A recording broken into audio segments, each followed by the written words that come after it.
How you doing, guys?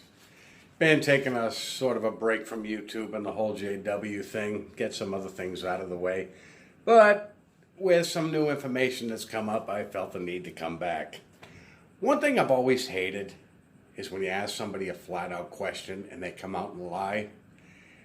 Or they give you a circle jerk answer, which will completely evade the question that you've asked while not even touching it.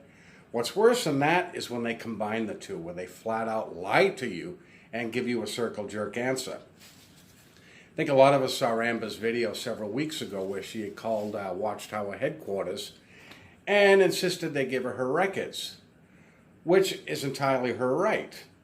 Now, I know for a fact, by listening to the elder on the phone, that not only was he lying to her, but he was completely evading the whole thing by saying you'll have to talk to your local congregation about any records. Had she called her congregation, her Kingdom Hall, they would have told her you'll have to call headquarters. So they're completely shifting the blame. But when this elder flat out told her that no, we do not keep written records, that in itself is a flat out lie. The Watchtower and Bible Tract Society is a corporation, and there are certain legalities with holding on to records, which I'm going to cover next week. I'm not going to touch on this today because something else had come up. Later on, several weeks later, a question had come up about a blue envelope. What was the blue envelope? This was something I had never heard before. And it got my curiosity. I mean, several people had some opinions about it, but nobody really actually knew what it was, not that to the best of my knowledge. So I was working that day, so I didn't have a whole lot of time to do any research. So later on that night, after I got home, I started looking it up again. What was this blue envelope? I mean, I was throwing in any search term I could. I was actually looking for quite a few hours when all of a sudden I had come up with it. In 1997, the Watchtower and Bible Tract Society had contacted all of their congregations at that time and informed them they wanted all the records on any potential pedophiles in any of the congregations, whether it was a one-time thing, whether it was a possible repeat offense. And they told them, put the records in a blue envelope and send it to the branch. So this, in fact, tells you that Watchtower recognized many decades ago that they had a serious child abuse problem. So they knew it back then, and they've known it up till now. Any elders that you've dealt with over the years knew about this. Watchtower knew about this, and they kept it hidden. The record in the blue envelope, this was known as the S.77.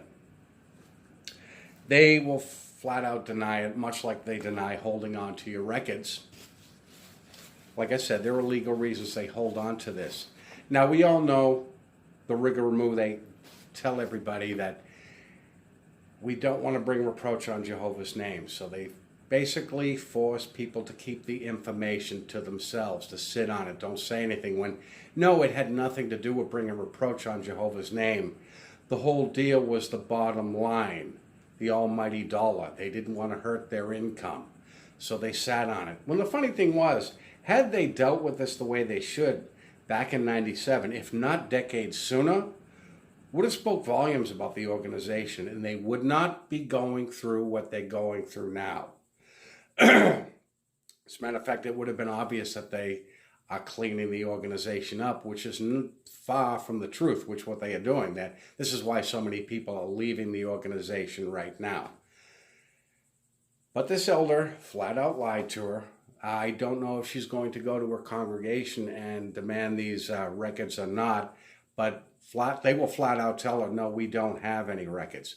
We simply go up and announce that so-and-so is no longer one of Jehovah's Witnesses, and that's the end of it. When no, that is not the end of it. Guys, like I said, I'm going to go on to this next week, but I just wanted to mention about the blue envelope for those of you who are wondering, because like I said, I was wondering myself, but this has been something that's been instituted for many years now. This was back in 1997. It is called an S.77. Anyways, guys, I will talk to you soon. Like I said, I took a short break, clear my head and stuff, but I will talk to you soon. You guys have a good day. And feel free to leave your comments below. If anybody has any information on this S77 in the blue envelope, feel free to leave your comments below. I'll be talking to you soon.